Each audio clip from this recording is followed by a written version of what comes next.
ओम शांति। आज 17 फरवरी 2023 की साकार मुरली। आज बाबा ने कहा, मीठे बच्चे, तुम्हें घर बैठे भगवान बाप मिला है तो तुम्हें अपार खुशी में रहना है। विकारों के वश खुशी को दबा नहीं देना है। प्रश्न, तुम बच्चों में लकी किसको कहेंगे और अनलकी किसको कहेंगे? उत्तर है, लकी वह है जो बहुतों को आप समान बनाने की सेवा करते, सबको सुख देते हैं, और अनलकी वह है जो सिर्फ सोते और खाते हैं, एक दो को दुख देते रहते हैं। पुरुषार्थ में कमी होने से ही अनलकी बन जाते हैं। दूसरा प्रश्न, जिन बच्चों के तीसरे नेत्र का ऑपरेशन सक्सेसफुल होता है उनकी निशानी क्या होंगी? उत्तर है, वो माया के तूफानों में घड़ी घड़ी गिरेंगे नहीं, ठोकर नहीं खाएंगे, उनकी दैवी चलन होगी, धारणा अच्छी होगी। गीत है, छोड़ भी दे आकाश सिंहासन। ओम शांति। शिव भगवानुवाच। वह ऐसे भी कह सकते हैं कि गीता के भगवान शिव भगवानुवाच। गीता का नाम लिया जाता है क्योंकि गीता को ही खंडन किया गया है।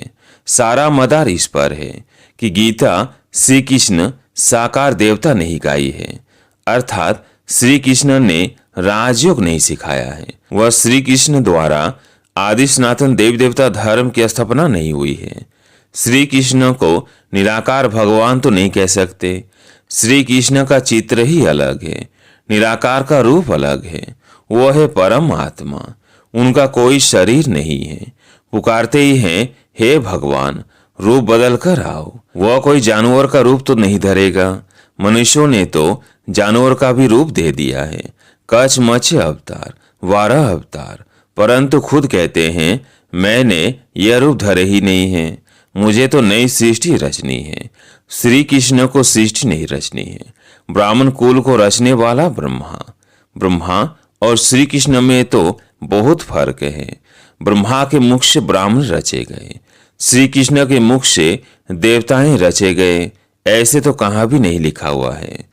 अभी तुम बच्चे जानते हो, दुनिया में ऐसा कोई नहीं जिसकी बुद्धि में यह हो कि निराकार परमात्मा साकार में आकर आत्माओं को ज्ञान देते हैं। ज्ञान लेने वाले भी आत्मा है तो देने वाले भी आत्मा है। अब आधा कल्प से भिन्न भिन्न रूप से माता पिता, गुरु गोसाई आदि सब देधारी एक दो को कुछ न कुछ मत देते आए हैं। अभी इस समय तमेव माता से पिता पर समझाया जाता है। यह महिमा एक की ही गाई जाती है। बाप कहते हैं, तुम्हारे जो भी लौकिक माँ बाप, बंधु, गुरु गोसाई हैं, इन सभी की मत को छोड़ो। मैं ही आकर तुम्हारा बाप, टीचर, गुरु, बंधु आदि बनता हूँ। मेरी मत में सभी की मत समाई हुई है, इसलिए मुझे एक की मत पर चलना अच्छा है। परम पिता परमात्मा जरूर अभी मत देंगे ना। यह परमात्मा तुम आत्माओं को मत देते हैं और वह सभी मनुष्य मत देते हैं। वास्तव में तो वह भी आत्माएं आर्गस द्वारा मत देती है, परंतु मनुष्य नाम रूप में फंसे हुए हैं, इस राज को नहीं जानते हैं। जैसे कहते हैं, बुधवार निर्वाण गया। अब बुध तो शरीर का नाम हो गया, वो शरीर तो कहाँ जाता नहीं। वह कहेंगे फलाना वैकुंठ गया, वह नाम शरीर का लेंगे। ऐसे नहीं कहेंगे कि शरीर छोड़ उनकी आत्मा गई, ऐसे कोई जानते ही नहीं। तुम समझते हो आत्मा कोई स्वर्ग में जाना है। आत्मा कोई स्वर्ग से यहाँ नहीं आती, आते सब परम धाम से है। यह नॉलेज तुम बच्चों की बुद्धि में है। तुम जानते हो इस सृष्टि पर पहले देवी देवताओं की आत्माएं थीं जिन्होंने सतयुग में पहाड़ बजाया। तुम्हारी बुद्धि में आत्मा और परमात्मा का पूरा परिचय है, बल तुम घड़ी घड़ी भूल जाते हो, देहाभिमान में आ जाते हो।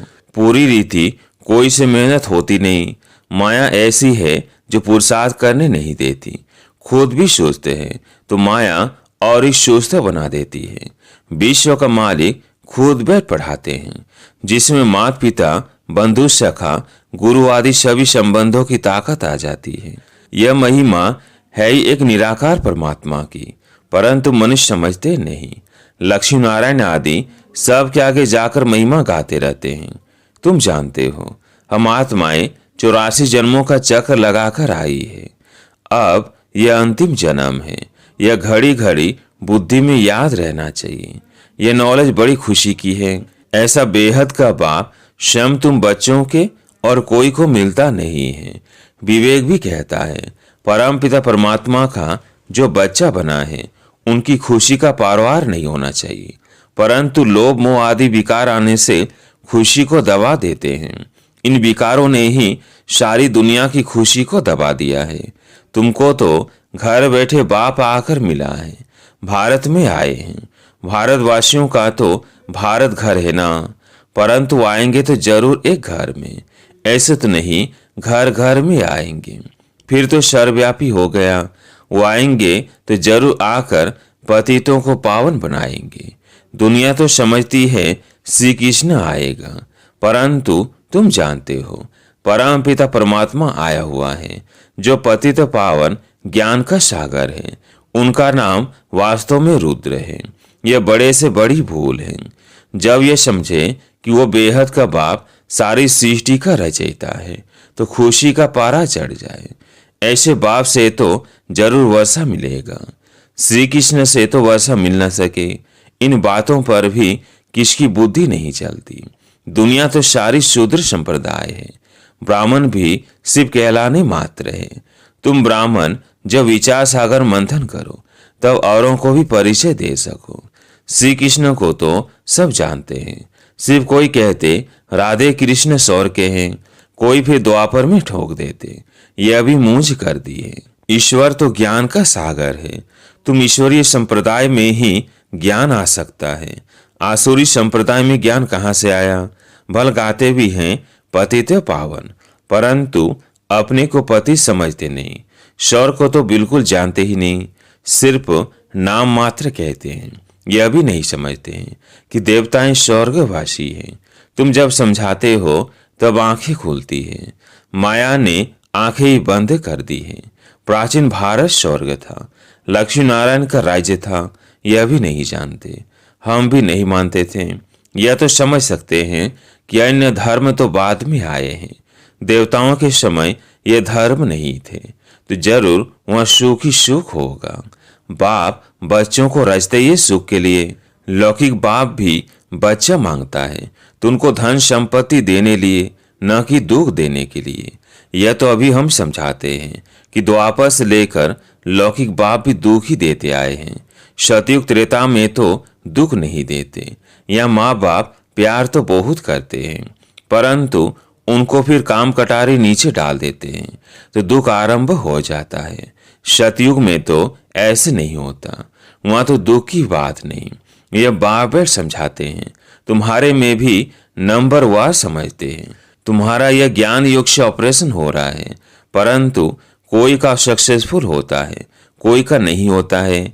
जैसे आंखों का ऑपरेशन कराते हैं तो कोई की ठीक हो जाती है, कोई में थोड़ी खराबी रह जाती है, कोई की आंखें बिल्कुल खराब हो जाती है। तुमको भी अभी ज्ञान का तीसरा नेत्र मिल रहा है तो बुद्धि रूपी नेत्र खुल जाता है तो अच्छा पुरुषार्थ करने लग पड़ते हैं। कोई का पूरा नहीं खुलता है, धारणा नहीं होती, दैवी चलन भी नहीं होती। माया के तूफान में घड़ी घड़ी गिरते रहते हैं। एक तरफ है एक ही जन्मों का सुख देने वाला उस्ताद और दूसरे तरफ है दुख देने वाला रावण। उसे भी उस्ताद कहेंगे। बाप कहते हैं मैं तो कोई को दुख नहीं देता, मैं तो सुख देने वाला नामी ग्रामी हूँ। सतयुग त्रेता में सब सुखी हैं, दुख देने वाला और है। यह भी किसको पता नहीं है कि रावण राज्य कब आरंभ होता है। आधा कल्प राम राज्य और आधा कल्प रावण राज्य। यह है राम राज्य और रावण राज्य की कहानी, परंतु यह भी कोई के बुद्धि में मुश्किल बैठता है। कोई तो बिल्कुल जड़जड़ीभूत अवस्था में है जो कुछ भी नहीं समझते। जितना मनुष्य पढ़ते हैं उतना मैनर्स भी आते हैं। दबदबा रहता है हमारा, फिर गुप्त दबदबा है। आंतरिक नारायणी नशा चढ़ा होगा तो वर्णन भी करेंगे, औरों को समझाएंगे। ये पढ़ाई तो राजाओं का राजा बनाने वाली है। कांग्रेसी लोग तो राजाओं का नाम सुनकर गर्म हो जाते हैं क्योंकि पिछाड़ी के राजाएं ऐसी बन गए थे, परंतु ये भूल गए हैं कि आदि सनातन देवी देवताएं राजा रानी थे।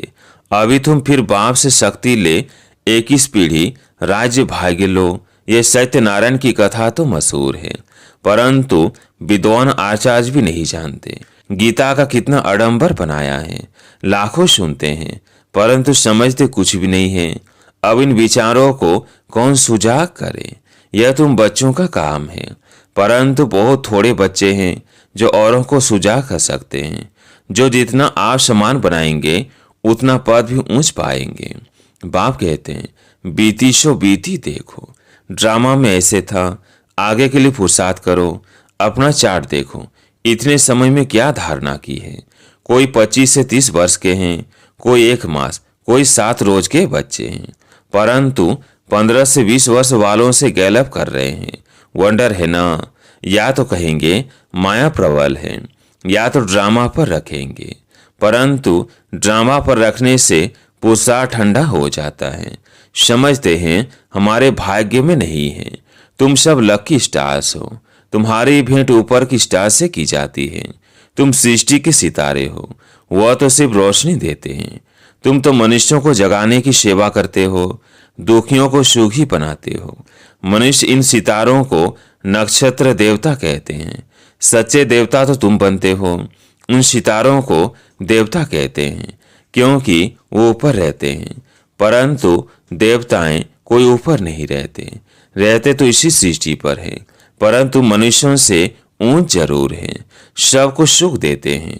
जो 1-2 को दुख देते हैं उनको थोड़ी लकी स्टार कहेंगे। लकी और अनलकी इस समय है। जो आप समन बनाते हैं उन्हें लकी कहेंगे। जो सिर्फ सोते और खाते हैं उनको अनलकी कहेंगे। स्कूल में भी ऐसे होते हैं। यह भी पढ़ाई है, बुद्धि से काम लेना पड़ता है। राधे कृष्ण को 16 कला लकी कहेंगे। राम सीता 2 कला कम हो गए। सबसे नंबर 1 लकी लक्ष्मी नारायण है, वह भी इस पढ़ाई से ऐसे बने हैं। पुरुषार्थ में कमी करने से अनलकी बन पड़ते हैं। तुमको तो बाप खुद पढ़ाते हैं। तुम स्टूडेंट ही गोप गोपियां हो। वास्तव में यह अक्षर सतयुग से निकला है। वह प्रिंस प्रिंसेस खेलपाल करते हैं तो प्रिय नाम गोप गोपियां रखा है। श्री कृष्ण के साथ दिखाते हैं, बड़े हो जाते हैं तो गोप गोपियां नहीं कहा जाता है। होंगे तो सही प्रिंस ना। कोई दास दासियां बाहर के गांव के लोगों से तो नहीं खेलेंगे। महल में बाहर वाले तो आ न सके। श्री कृष्ण बाहर जमुना आदि पर नहीं जाते हैं, अपने महल में ही अंदर खेलते हैं। भागवत में तो कई फालतू बातें बैठ लिखी है, मठ की फोड़ी आदि है कुछ भी नहीं। वहां तो बड़े कायदे हैं। तो बाप कितना समझाते हैं, कहते हैं श्रीमत पर चलो। इस समय तुमको सुख ही सुख मिलता है। उनकी कितनी महिमा है। सबके दुख कैंसिल कराए सभी को सुख देते हैं। कहते हैं मामेकम याद करो। यह बाप आकर न पढ़ाते तो हम क्या पढ़ सकते। नहीं, यह मोस्ट लवली बाप है। सबसे अच्छी मत देते हैं। मन मना भव, मुझे याद करो, शौर को याद करो, चक्र को याद करो। इसमें सारा ज्ञान आ जाता है। वह तो सिर्फ विष्णु को सौदर्शन चक्र दिखाते हैं, परंतु अर्थ का पता नहीं। हम अभी जानते हैं कि शंख है ज्ञान का, जो निराकार बाप देते हैं। विष्णु थोड़ी देते हैं, और देते हैं मनुष्यों को, जो फिर देवता अथवा विष्णु बनते हैं। कितना मीठा ज्ञान है, तो कितना खुशी से बाप को याद करना चाहिए। अच्छा, मीठे मीठे सिकिल दे ब्राह्मण कुलभूषण सौदर्शन चक्रधारी बच्चों को याद प्यार, परंतु बच्चे सौदर्शन चक्र चलाते बहुत थोड़ा है, कोई तो बिल्कुल नहीं फिराते। बाप तो रोज कहते हैं सौदर्शन चक्रधारी बच्चे, यह भी आशीर्वाद मिलती है। अच्छा, मीठे मीठे रूहानी बच्चों को रूहानी बाप की नमस्ते। धारणा के लिए मुख्य सार। पहला पॉइंट है, एक बाप की मत में बाप, टीचर, गुरु, बंधु आदि की सब मतें समाई हुई है, इसलिए उनकी मत पर ही चलना है, मनुष्य मत पर नहीं। दूसरा पॉइंट है, बीती को बीती कर पुरुषार्थ में गैलअप करना है। ड्रामा कहकर ठंडा नहीं होना है। आप समन बनाने की सेवा करनी है। आज प्यारे मीठे बाबा का वरदान, शांति की शक्ति द्वारा सर्व को आकर्षित करने वाले मास्टर शांति देवा भव। शांति की शक्ति द्वारा सर्व को आकर्षित करने वाले मास्टर शांति देवा भव। जैसे वाणी द्वारा सेवा करने का तरीका आ गया है, ऐसे अब शांति का तीर चलाओ। इस शांति की शक्ति द्वारा रेत में भी हरियाली कर सकते हो। कितना भी कड़ा पहाड़ हो उसमें भी पानी निकाल सकते हो। इस शांति की महान शक्ति को संकल्प, बोल और कर्म में प्रैक्टिकल लाओ तो मास्टर शांति देवा बन जाएंगे।